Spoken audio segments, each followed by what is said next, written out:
दोस्तों, अगर इस कहानी का पिछला पार्ट आपने नहीं पढ़ा है तो प्लीज़ जाकर पहले पिछला पार्ट ज़रूर देखें।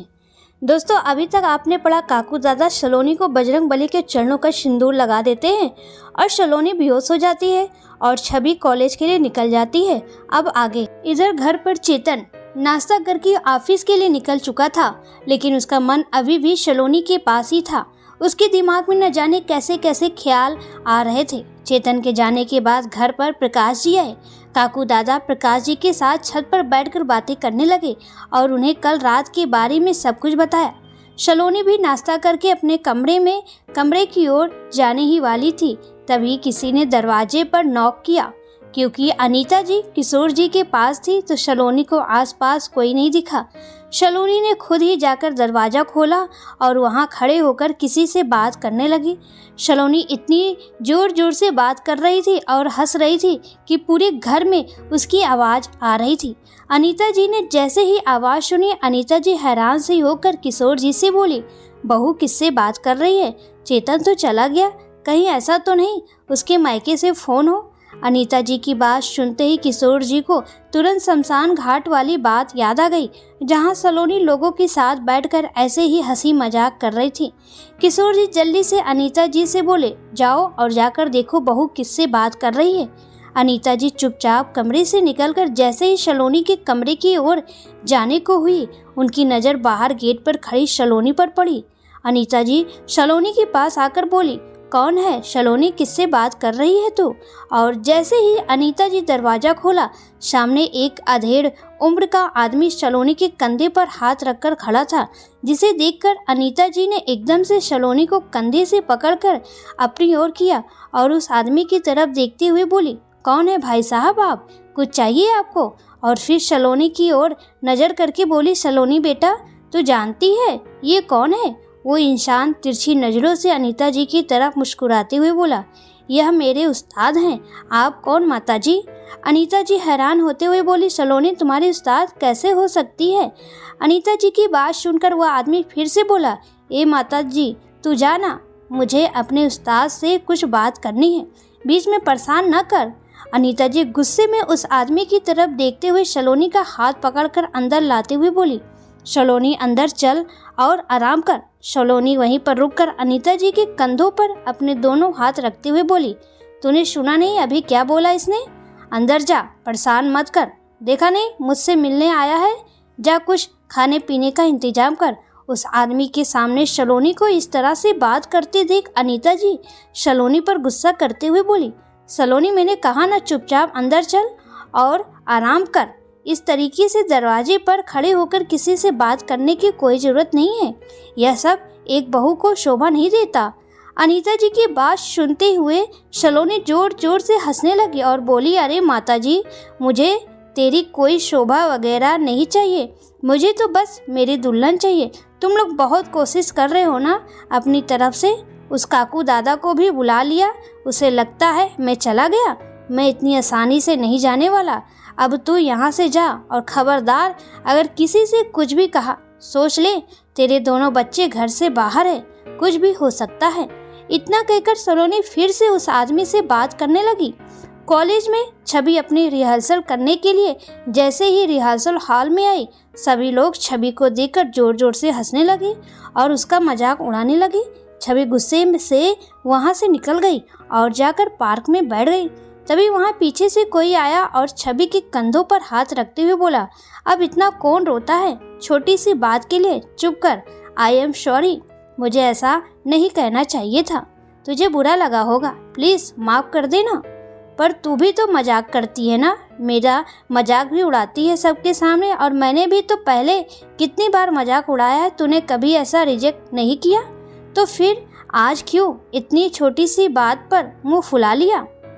छवि गुस्से में अपने कंधे से कुणाल का हाथ हटाते हुए बोली, मानती हूँ मैं मजाक करती हूँ, तू भी मजाक करता है, मैंने भी बुरा नहीं माना इस बात का कभी, लेकिन सबके सामने क्या ज़रूरत थी यह कहने की कि मेरे काकू दादा बहुत बड़े तांत्रिक वगैरह हैं, भूत प्रेतों से बातें करते हैं और उन्होंने ही भूतों से बचाने के लिए मुझे यह माला पहनाई है।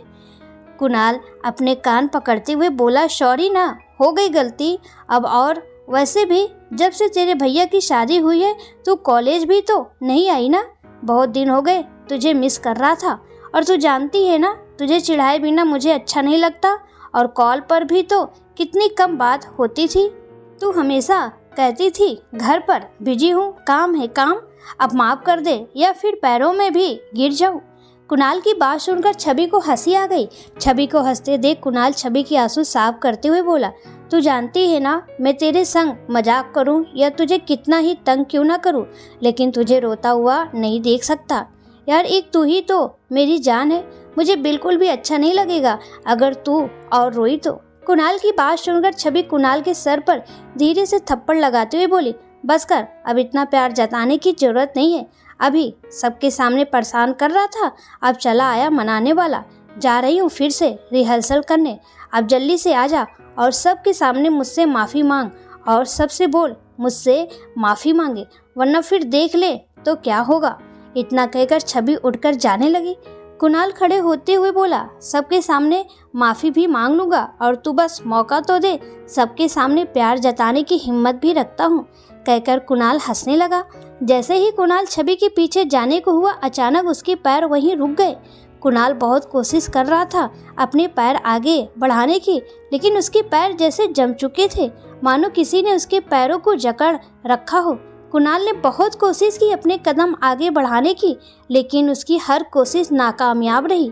जैसे ही कुणाल ने छवि को आवाज़ लगानी चाहिए, उसकी आवाज़ जैसे गायब हो गई। कुणाल बहुत जोर जोर से चिल्लाकर छवि को आवाज़ लगा रहा था, लेकिन उसकी आवाज़ बाहर निकल ही नहीं पा रही थी। जैसे ही छवि ने पीछे मुड़कर देखा, कुणाल एकदम जैसे हर बंधन से आज़ाद हो गया।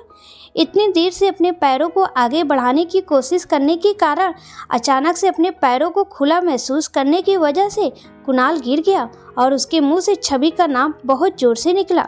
कुणाल को गिरता देख छवि हंसते हुए बोली, देखा, बुरे काम का बुरा नतीजा होता है। मुझे तंग कर रहा था ना, यही होना चाहिए था तेरे साथ। छवि वहीं खड़े होकर हंसने लगी। कुणाल के संग अभी पिछले कुछ समय में जो भी हुआ, कुणाल उसे नज़रअंदाज करते हुए जल्दी से उठा और छवि के पीछे भागा। छवि भी जल्दी से भागकर रिहर्सल हॉल में पहुंची। कुणाल भी भागते हुए आया और सभी पर तेज आवाज़ में बोला, हाँ भाई, तो कौन हंस रहा था अभी छवि के ऊपर? जो भी हंस रहा था जल्दी से माफ़ी मांगो। और खुद भी छवि से माफ़ी मांगने लगा। बाकी के सभी खड़े लोग भी छवि से माफ़ी मांगने लगे। इधर अनीता जी डर की वजह से चुपचाप रसोई में आकर चाय बनाने लगी। उन्होंने कई बार सोचा कि जाकर काकू दादा को सब बता दे, लेकिन चेतन और छवि के डर की वजह से अनीता जी चुप होकर रह गई। थोड़ी देर बाद काकू दादा प्रकाश जी के साथ नीचे उतर कर आए। वहाँ हॉल में अनीता जी नाश्ता टेबल पर लगाकर खड़ी थी। काकू दादा अनीता जी की तरफ देखते हुए बोले, बहू, ये नाश्ता किसके लिए है?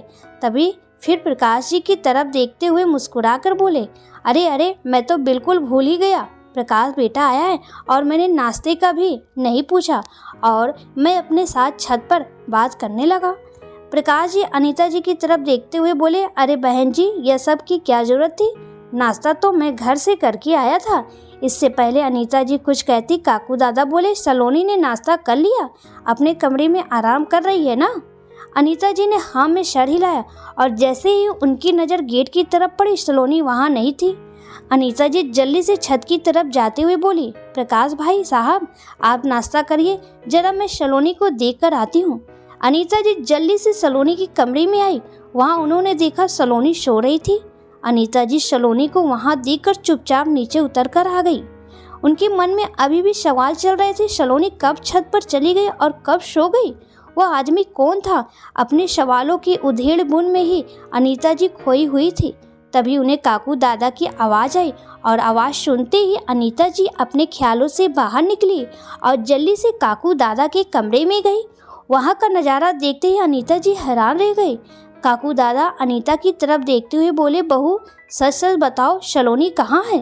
अनीता जी अटकते हुए बोली, काकू दादा, मैं अभी सलोनी को देखकर आई हूँ, अपने कमरे में ही आराम कर रही है। प्रकाश जी बोले, बहन जी, इस कमरे में कोई आया था क्या? सलोनी आई थी क्या? अनीता जी बोली, नहीं भाई साहब, सलोनी तो नाश्ता करके अपने कमरे में चली गई थी, इस कमरे में तो कोई नहीं आया। काकू दादा गुस्से में बोले, अगर इस कमरे में कोई नहीं आया तो फिर यहाँ का हाल कैसे हुआ? प्रकाश तुम जाओ और देख कर आओ सलोनी आराम कर रही है या नहीं। चेतन अपने ऑफिस में सलोनी के बारे में ही सोच रहा था, तभी अचानक से उसका फ़ोन बजा। फ़ोन सुनते ही चेतन ने अपना बैग उठाया और हड़बड़ाहट में ऑफिस से निकल गया और अपने घर आया और बाइक बाहर खड़ी करके ही अनीता जी को ज़ोर ज़ोर से आवाज़ लगाने लगा। मम्मी, मम्मी कहाँ हो आप? ठीक तो हो ना? मम्मी क्या हुआ है आपको? चेतन की आवाज़ सुनते ही अनीता जी जल्दी से चेतन के पास आई और बोली, अरे चेतन, तू इस वक्त घर पर? इतना जल्दी कैसे आ गया बेटा? तबीयत तो ठीक है ना? चेतन अनीता जी को देख उन्हें गले लगाते हुए बोला, थैंक गॉड मम्मी, आप ठीक हो, मैं तो डर ही गया था। चेतन को इस तरह परेशान देख अनीता जी बोली, मैं बिल्कुल ठीक हूँ बेटा, तू बता तुझे क्या हुआ और ये कैसी बहकी बहकी सी बातें कर रहा है, क्या होगा मुझे? चेतन के चेहरे पर परेशानी साफ नजर आ रही थी। चेतन छत की ओर नजर करते हुए बोला, सलोनी कहाँ है मम्मी? अनीता जी बोली, बेटा सलोनी तो अपने कमरे में आराम कर रही है, तू बता इतना परेशान क्यों है? चेतन बोला, मम्मी आप झूठ बोल रही हैं, घर में ज़रूर कुछ हुआ है। अनीता जी बात घुमाते हुए बोली, बेटा अगर घर में कुछ हुआ होता तो ऐसा शांत माहौल तो नहीं होता ना, लेकिन तू ये सब क्यों पूछ रहा है? चेतन थोड़ा गुस्से में बोला, मम्मी प्लीज़ बहुत कुछ हो गया, अब सच बता दीजिए, मुझे सब पता है। सलोनी ने आपसे किस तरह बदतमीजी की और उसने किस तरह आपको धमकी दी है, सब जानता हूँ मैं। चेतन के मुंह से ये सब बातें सुनकर अनीता जी हड़बड़ाते हुए बोली, नहीं बेटा, तुझे कोई गलत फहमी हुई है, ऐसी तो कोई बात नहीं है। सलोनी तो नाश्ता करके अपने कमरे में सो रही है, अगर यकीन ना हो तो खुद जाकर देख ले तू। और सलोनी मुझसे ऐसे बात क्यों करेगी? लेकिन मुझे यह बताओ, यह सब बात तुझे किसने बताई है? चेतन अपने दोनों हाथ कमर पर रखते हुए बोला, खबर लेनी है ना आपको, जिसने मुझे ये कहा है, तो जाइए फिर अपने सारे पड़ोसियों की खबर ले लीजिए। अनीता जी हैरान होते हुए बोली, सारे पड़ोसी की खबर? मैं समझी नहीं, तुझे जो कहना है साफ साफ बोल।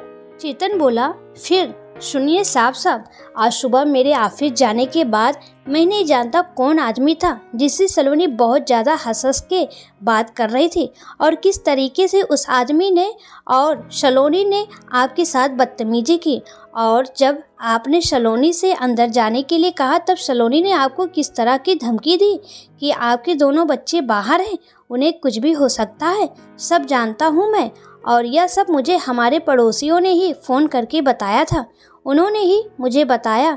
अब अच्छा होगा अगर आप भी बता दो। दूसरी तरफ जब प्रकाश जी सलोनी के कमरे में पहुंचे तो उन्होंने देखा सलोनी अपना एक हाथ कमर पर रखकर और अपने दूसरे हाथ से दांतों को खुदेरते हुए कमरे में इधर से उधर चक्कर लगा रही थी। प्रकाश जी को आता देख सलोनी जोर जोर से पूरे कमरे में इधर से उधर चक्कर लगाने लगी। प्रकाश जी सलोनी को इस तरह घूमता देख बोले, सलोनी क्या हुआ बेटा, तुम ऐसे कमरे में चक्कर क्यों लगा रही हो, तबीयत तो ठीक है ना? सलोनी रोते हुए बोली, पता नहीं प्रकाश अंकल क्या हो गया मुझे, जब से नाश्ता करके आई हूँ अजीब अजीब सा लग रहा है। पहले तो मुझे नींद आ रही थी और जब मैंने सोने की कोशिश की तो मुझे अजीब अजीब सा ख्याल आने लगा और बहुत ज़ोर से मेरे पेट में दर्द होने लगा, ऐसा लग रहा कहीं मर ही जाऊँ। प्रकाश जी अपनी भावें चढ़ाते हुए बोले, अरे बेटा, मरे तुम्हारे दुश्मन, ऐसी बात क्यों कर रही हो और तबीयत को क्या हुआ? सलोनी एकदम से रुकते हुए बोली, तो फिर आप मर जाओ। प्रकाश जी एकदम भौचक्के से बोले, क्या? सलोनी बोले, अरे कुछ नहीं अंकल, वह मेरे मुंह से गलती से निकल गया और मेरी तबीयत का तो मुझे ऐसा लगता है जैसे माँ जी ने कुछ मिला दिया हो मेरे खाने में, खाने के बाद ही तबीयत बिगड़ी हुई लग रही है। प्रकाश जी बोले, ये कैसी बात कर रही हो बेटा, तुम्हारी सास तो बहुत अच्छी है और बहुत प्यार भी करती हैं तुमसे, जरूर तुम्हें कोई गलत फहमी हुई है। सलोनी प्रकाश जी के पास आते हुए बोली, अरे अंकल, यह तो आपकी गलत फहमी है, आपको लगता है मेरी सास बहुत अच्छी है, लेकिन वो बिल्कुल भी अच्छी नहीं है। आपको पता है, मैंने सुबह ही अपनी सास को पड़ोसियों से बात करते देखा, वह किसी से कह रही थी मेरी बहू पर तो कोई भूत प्रेत का चक्कर है, मेरा बस चले तो मैं उसे घर से ही निकाल दूं, लेकिन मेरा बेटा बहुत प्यार करता है मेरी बहू से, सिर्फ अपने बेटे की खातिर ही मैंने उसे अपने घर में रखा है, लेकिन मुझे मौका मिला तो मैं कुछ ना कुछ करूँगी ज़रूर, और आपको पता है अंकल, सुबह भी जब मैं नीचे गई तब माँ जी ने मेरे ऊपर कोई टोटका सा किया, और यह बात जब पड़ोसियों से बात कर रही थी तब मुझे पता लगा कि सच में उन्होंने मेरे ऊपर कोई जादू टोना ही किया था। और जब मैंने उनसे पूछा तो मुझे बहुत आसानी से कह दिया कि मेरी नज़र उतारी है। और तो और वह मेरे सामने पड़ोसियों को काकू दादा के कमरे में दिखाने के लिए भी ले गई थी, जो टोटका उन्होंने मेरे ऊपर किया था। प्रकाश जी हैरान होते हुए बोले, नहीं बेटा, ऐसी कोई बात नहीं है, जरूर तुमने कोई गलती की होगी सुनने में। अनीता जी बिल्कुल भी ऐसी नहीं है। सलोनी रोते हुए वहीं पर बैठ गई और बोली, अंकल आप ही बताइए ना, क्या सच में मेरे ऊपर कोई भूत प्रेत है? अगर ऐसा है तो मुझे मर जाना चाहिए, इससे पहले मेरी सास मुझे मार दे, मैं खुद ही अपने आप को खत्म कर लूँगी। कहते हुए जैसे ही सलोनी अपना सर दीवार में मारने को हुई, प्रकाश जी एकदम से सलोनी का हाथ पकड़ते हुए बोले, नहीं बेटा, यह सोचना भी मत करने का, और कोई भूत प्रेत नहीं है तुम्हारे ऊपर, तुम बिल्कुल ठीक हो। और अनीता जी के बारे में जो तुम सोच रही हो, उस सोच को अपने दिमाग से हटा दो। सलोनी अपने आंसू पोंछते हुए बोली, अंकल अगर ऐसा नहीं है तो फिर मुझे नाश्ता करने के बाद ऐसा क्यों फील हो रहा है, ऐसे मुझे कुछ होने वाला है। प्रकाश जी बोले, बेटा तुम आराम करो, मैं अनीता जी से बात करता हूँ। कहकर जैसे ही प्रकाश जी जाने के हुए तभी अचानक से सलोनी रोते हुए प्रकाश के गले लग गई और बोली, अंकल एक आप ही हैं जो मुझे समझते हैं, वरना तो इस घर में हर कोई मुझे गलत समझता है। प्रकाश जी सलोनी को हटाकर चुप कराते हुए बोले, डरने की बात नहीं है, मैं बात करता हूँ घर में, तुम आराम करो। इतना कहकर प्रकाश जी सलोनी के कमरे से निकल आए। नीचे चेतन और अनीता जी की बात काकू दादा ने सुन ली थी। दोनों की बात सुनकर काकू दादा अपने कमरे से बोले, अब मुझसे कुछ छुपाने की ज़रूरत नहीं है, और खबरदार अगर आज के बाद कोशिश भी की तो मुझसे कुछ छुपाने की, तो याद रखना तुम्हारी एक छोटी सी गलती और तुम्हारा छोटा सा डर तुम सभी पर क्या मुसीबत ले आएगा, तुम लोग सोच भी नहीं सकते हो। अब मुझे सच बताओ, क्या हुआ मेरे पीछे यहाँ? अनीता जी बोली, कुछ नहीं काकू दादा, सुबह सलोनी किसी आदमी से बात कर रही थी। कहते हुए अनीता जी ने काकू दादा को सुबह की सारी बात बताई। काकू दादा कुछ सोचते हुए बोले, अब यह भी बता दो कि मेरे कमरे में कौन गया था? अनीता जी बोली, मैं इस बारे में कुछ नहीं जानती। काकू दादा चाहे तो आप मुझसे किसी की भी कसम ले लीजिए। आपके आने के बाद जब मैंने बाहर गेट पर देखा तब सलोनी वहाँ नहीं थी, इसलिए मैं जल्दी से भागकर उसके कमरे में गई। वहाँ जाकर मैंने देखा वो बहुत आराम से सो रही थी, और फिर तभी आपकी आवाज़ आई। तब पता लगा कि सुबह जो उपाय आपने मुझे बताया था वह करने के बाद मैंने सारा सामान आपके कमरे में रख दिया था। मुझे नहीं पता कौन आपके कमरे में गया और किसने सब कुछ बिखरा दिया। अगर सलोनी जाती तो मुझे पता लगता, और कोई आवाज़ भी नहीं आई। इतना कहकर अनीता जी चुप हो गई। दूसरी तरफ प्रकाश जी असमंजस में थे, क्योंकि आज उन्हें किसी भी तरीके से ऐसा लगा ही नहीं कि सलोनी पर कोई बुरी शक्ति है। जिस तरीके से सलोनी ने अपना दुखड़ा प्रकाश जी के सामने रोया, प्रकाश जी सोच में थे कि यह बात वो किसी से कहे या नहीं, क्योंकि कोई भी इस बात पर भरोसा नहीं करेगा, और अगर वह शैतान सलोनी पर है तो उसे इन सब बातों से क्या मतलब। अब तो वैसे भी अमावस्या आने वाली है, उसे अपनी शक्तियाँ बढ़ानी है, वह ऐसे बच्चों वाली हरकत नहीं करेगा। अपनी सोच में डूबे हुए प्रकाश जी कब सीढ़ियों पर आ गए उन्हें पता ही नहीं चला। प्रकाश जी को आते देख काकू दादा बोले, आओ प्रकाश बेटा आओ, बताओ सलोनी तो ठीक है, वह सो रही है या नहीं कमरे में? प्रकाश जी ने मन ही मन में सोचा कि जो भी बात हुई है वो किसी को बताना ठीक नहीं है। प्रकाश जी बात घुमाते हुए बोले, हाँ काकू दादा, अनीता जी बिल्कुल सही कह रही थी, सलोनी अपने कमरे में सो रही है। आप बताओ, आप इतना परेशान क्यों लग रहे हैं? चेतन बोला, कुछ नहीं अंकल, आज वह पड़ोसियों के साथ कुछ बात हो गई। इससे पहले चेतन और कुछ कहता, काकू दादा प्रकाश जी को अपने साथ आने का इशारा करते हुए बोले, मेरे साथ चलो, तुमसे कुछ बात करनी है। इतना कहकर प्रकाश जी और काकू दादा घर से बाहर निकल गए। चेतन भी चुपचाप अपना बैग उठाकर अपने कमरे में गया। वहां जाकर उसने देखा सलोनी सो रही थी, और चुपचाप अपना बैग वहीं रखकर सलोनी के पास बैठकर उसे निहारने लगा। अनीता जी भी अपनी इस गलती की वजह से अंदर ही अंदर कूड़ कर रह गई, और किशोर जी के पास आकर उन्हें सब कुछ बताया। शाम को रात को जब काकू दादा बाहर से आए तो उन्होंने सभी घर वालों को हॉल में इकट्ठा किया और सबको समझाते हुए बोले, आज से 5वें दिन मैं एक महा पूजा करने वाला हूँ। उसके लिए तुम सबको तैयार रहना होगा, क्योंकि वह शैतान पूजा रोकने के लिए किसी भी हद तक जा सकता है और इस पूजा के बारे में किसी को भी बताने की ज़रूरत नहीं है। और उस दिन कोई घर से बाहर नहीं जाएगा और कोई भी सलोनी के सामने इस बात का जरा भी जिक्र नहीं करना। काकू दादा सभी को समझा रहे थे कि ऊपर खड़ी सलोनी काकू दादा की सारी बातें सुन रही थी और एक मीठी सी हंसी में मुस्कुराते हुए बोली, तुझे जो करना है वो कर ले, लेकिन मुझसे जीत नहीं पाएगा। अब देख तो क्या करता हूँ मैं। काकू दादा के समझाने के बाद सभी लोग अपने अपने कमरे में चले गए। चेतन जब अपने कमरे में पहुंचा तो उसने देखा सलोनी खिड़की के पास चुपचाप खड़ी थी। उसके लंबे बाल हवा में लहरा रहे थे। सलोनी को इस तरह नॉर्मल देख चेतन थोड़ा खुश होता हुआ सलोनी के पास जाकर खड़ा हो गया। सलोनी चेतन की तरफ देख मुस्कुराती हुई बोली, क्या हुआ, आप मुझे ऐसे क्यों देख रहे हैं? चेतन सलोनी के बाल ठीक करते हुए बोला, कुछ नहीं, बस यूं ही मन किया तुम्हें देखने का। तुम बताओ, तबीयत तो ठीक है ना तुम्हारी? सलोनी चेतन का हाथ पकड़ते हुए बोली, हाँ मैं बिल्कुल ठीक हूँ, मुझे क्या हो सकता है आपके होते हुए। लेकिन इतना कहकर सलोनी चेतन का हाथ छोड़कर बेड पर आकर बैठ गई। चेतन सलोनी के पास आया और बोला, लेकिन क्या? सलोनी कहो ना जो कहना चाहती हो। मैं तो तरस रहा हूँ तुमसे बात करने के लिए। आज तुम्हें जो कुछ भी कहना है बता दो, बोलो जो बोलना है। सलोनी अपनी आंखों में आंसू लाते हुए बोली, कुछ नहीं चेतन, मैं नहीं जानती इन दिनों मेरे साथ क्या हो रहा है, और मैं कुछ कहूँगी भी तो कोई मेरा यकीन नहीं करेगा। उससे बेहतर है मैं उस बारे में आपको नहीं बताऊं।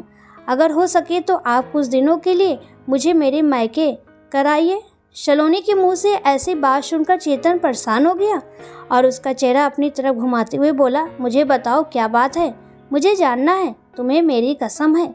अगर कुछ छुपाया तो जो भी बता, सच बताओ।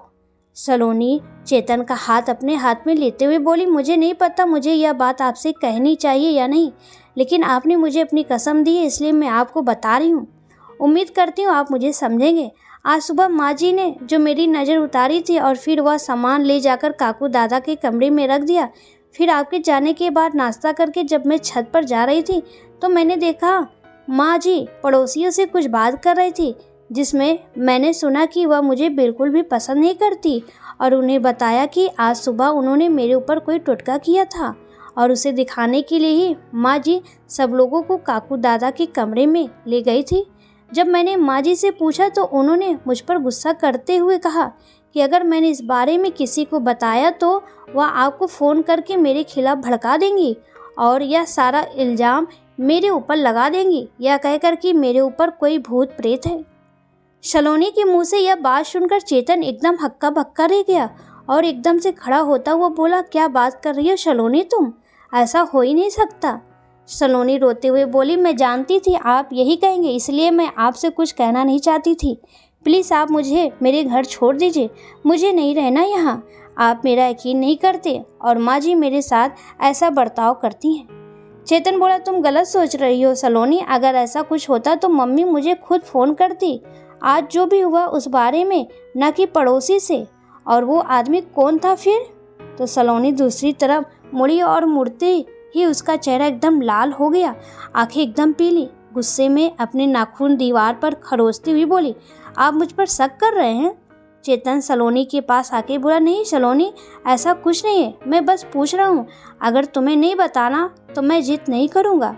सलोनी अपना चेहरा घुमाकर नॉर्मल होते हुए बोली, मैं नहीं जानती वो आदमी कौन था। जब नाश्ता करके मैं ऊपर जा रही थी बस तभी किसी ने दरवाज़ा खटखटाया और जब मैं गई तो वह आदमी खाना मांगने के लिए आया था और हंसते हुए बोला, अब इस घर में नई दुल्हन आई है तो मैं दावत खाकर ही जाऊंगा। मैंने भी उनसे हंसकर यह कह दिया कि आपने आने में देर कर दी, दावत तो पहले ही हो गई। अब इस बात को किसने क्या समझा मैं नहीं जानती। सलोनी ने चेतन को अनीता जी के बारे में जो कुछ भी बताया उसे सुनकर चेतन हैरान होते हुए बोला, तुम्हें कोई गलत फहमी हुई है सलोनी, जो तुम सोच रही हो सरासर गलत है। मम्मी तुमसे बहुत प्यार करती है, उनके लिए तुम और छवि दोनों एक जैसे हैं। अपने दिमाग से यह वहम निकालो और आराम करो। तभी सलोनी रोते हुए बोली, मैं जानती थी ऐसा ही कुछ होगा, इसलिए मैं कुछ कहना नहीं चाहती थी। आप मुझे मेरे मायके में छोड़ आइए। चेतन ने सलोनी को समझाने की बहुत कोशिश की, लेकिन सलोनी अपनी बात पर ही अड़ी रही। हार कर चेतन सलोनी से बोला, अगर तुम्हें लगता है यह सब मम्मी ने किया है तो फिर मम्मी से मैं बात करता हूँ।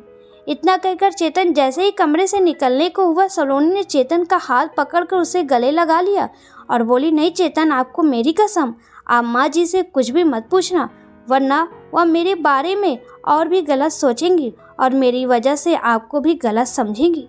चेतन एक बार फिर सलोनी को समझाती हुए बोला, अच्छा ठीक है, मैं मम्मी से कुछ नहीं कहूँगा, ना ही कुछ पूछूंगा, लेकिन तुम निकाल दो अपने दिमाग से यह सब बातें।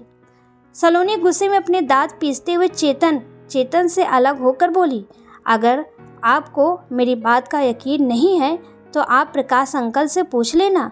चेतन आंखें बाहर निकालता हुआ बोला, प्रकाश अंकल से? मैं कुछ समझा नहीं। सलोनी बोली, आज आपके जाने के बाद प्रकाश अंकल आए थे। जब मैंने उनसे पूछा कि मेरे ऊपर कोई भूत प्रेत है तो उन्होंने हंसकर टाल दिया और मुझसे ही उल्टा पूछने लगे कि ये सब बातें मेरे दिमाग में किसने डाली। जब मैंने उन्हें बताया कि माँ जी मेरे बारे में ऐसा कह रही थी तो उन्होंने कहा कि वह कल माँ जी से बात करेंगे और मुझे लगता है माँ जी भी उनसे कुछ न कुछ कहेंगी जरूर। सलोनी की बात सुनकर चेतन कुछ सोचते हुए बोला, अच्छा ठीक है, जो होगा देखा जाएगा, तुम आराम करो। सलोनी चेतन के बालों में हाथ डालते हुए बोली, आप थोड़ा इंतजार करिए, मैं आपके लिए दूध लेकर आती हूँ, आप थक गए होंगे ना। इतना कहकर सलोनी नीचे आ गई। सलोनी को नॉर्मल देख चेतन की खुशी का ठिकाना नहीं था। जिस तरह सलोनी चेतन की फिक्र कर रही थी, लग रहा था सब कुछ बिल्कुल ठीक है, लेकिन अनीता जी के बारे में जो कुछ सलोनी ने कहा, चेतन उन बातों को नकारना चाहता था, लेकिन फिर भी वह बातें कहीं न कहीं उसके दिमाग में घर कर चुकी थी। सलोनी नीचे आकर अनीता जी के कमरे के बाहर रोने लगी। सलोनी की बात सुनकर अनीता जी कमरे से बाहर आई और सलोनी को रोता देख जैसे ही उससे कुछ पूछने को हुई, सलोनी ने एकदम से अनीता जी को गले लगा लिया और फूट फूट कर रोने लगी। सलोनी को इस तरह रोता देख अनीता जी हैरान भी थी, लेकिन उससे कहीं ज़्यादा परेशान, और सलोनी को चुप कराते हुए बोली, क्या हुआ बेटा, रो क्यों रही है? चल अंदर आ जा और बता। सलोनी अपने आंसू साफ करते हुए फिर से अनीता जी के गले लगी और मुस्कुराने लगी। उसकी मुस्कुराहट मानो जैसे कितनी ही साजिश करके बैठी हो। अनीता जी सलोनी की कमर को थपथपाते हुए बोली, क्या बात है बेटा, मम्मी की याद आ रही है क्या? सलोनी अनीता जी से अलग होकर उनका हाथ पकड़ते हुए बोली, नहीं माँ जी, आप भी तो मेरी माँ है ना। सलोनी के मुंह से ये बात सुनकर अनीता जी एकदम खुश हो गई और सलोनी के गालों पर हाथ फेरते हुए बोली, हाँ बेटा बिल्कुल, तू बता क्या हुआ, ऐसे रो क्यों रही है? सलोनी अनीता जी का हाथ पकड़कर रसोई में लाई और बोली, जो मैं आपसे कहना चाहती हूँ, आपकी जगह मेरी माँ होती मैं बिल्कुल भी नहीं हिचकिचाती, लेकिन फिर भी आपसे कह रही हूँ क्योंकि मैं आपको अपनी माँ मानती हूँ। आपको मेरी बात गलत लगे या मैं गलत लगूँ तो बता देना। अनीता जी बोली, हाँ बेटा अब बता क्या बात है, मुझे भरोसा है तेरे ऊपर। सलोनी रिवासी सी आवाज़ में बोली, आज जब प्रकाश अंकल मेरे कमरे में आए थे, उन्होंने मुझे कहा कि आप मुझे पसंद नहीं करती और आपने पड़ोसियों को काकू दादा के कमरे में जाकर सारा सामान फैला दिया और उसका इल्ज़ाम मुझ पर डाल दिया है। जब मैंने उनसे कहा कि मेरी माँ जी ऐसा नहीं है तो उन्होंने मेरे साथ बदतमीजी करने की कोशिश की और कहा कि अगर मैंने कुछ भी किसी को बताया तो वह मुझे बदनाम कर देंगे और शैतान को मेरे ऊपर से कभी नहीं जाने देंगे। कहकर सलोनी रोते रोते अनीता जी के पैरों में बैठ गई। उनके पैर पकड़ते हुए बोली, मेरी क्या गलती है माँ जी, मैंने क्या गलत कर दिया किसी के साथ, और वो शैतान मेरे ऊपर कैसे आया, कौन है यह शैतान, मुझे कुछ समझ नहीं आ रहा है। सलोनी की इस तरह रोता देख अनीता जी की आंखों में भी आंसू आ गए। अनीता जी सलोनी के पास बैठकर उसे गले से लगाती हुई बोली, चुप हो जा बेटा, तेरी कोई गलती नहीं है और तेरे ऊपर कोई शैतान भी नहीं है, मैं भी देखती हूँ प्रकाश जी क्या करते हैं।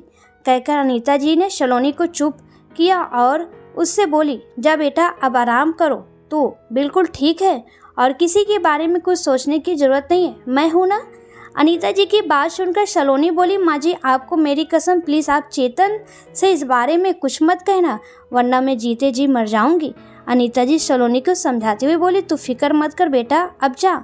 सलोनी चुपचाप हाँ में सर हिलाकर चली गई। सलोनी के जाते ही अनीता जी सोचने लगी कि क्या सच में प्रकाश जी ऐसे हैं लेकिन सलोनी ऐसा झूठ भी तो नहीं बोलेगी। अब तो सलोनी को देखकर लग ही नहीं रहा है कि उस पर कोई बुरी शक्ति है। लगता है सलोनी ठीक हो गई। अनीता जी को इस तरह सोच में डूबा देख सलोनी ने जाते हुए मुड़कर देखा और फिर से मीठी सी मुस्कुराहट में मुस्कुराते हुए बोली, अब तुम लोग देखो क्या होता है। अनीता जी जल्दी से खुश होते हुए किशोर जी के पास आई और बोली, सुनो चेतन के पापा, अब हमारी बहू बिल्कुल ठीक है। किशोर जी खुश हुए, बोले, क्या बात कर रही हो तुम? लगता है काकू दादा ने सब ठीक कर दिया। अनीता जी बोली, काकू दादा ने किया है तभी तो वह शैतान चला गया। अब हमारी बहू बिल्कुल ठीक है। इधर सलोनी छत पर जाने के बाद अपने कमरे में जाने की बजाय स्टोर रूम में गई और वहां जाकर अलमारी खोलते हुए बोली, इसी का इंतजार था मुझे, कितने दिन हो गए, आज मिलेगा। दोस्तों आगे की कहानी हम नेक्स्ट पार्ट में डालेंगे, तो प्लीज़ आप लोग देखना ना भूलें।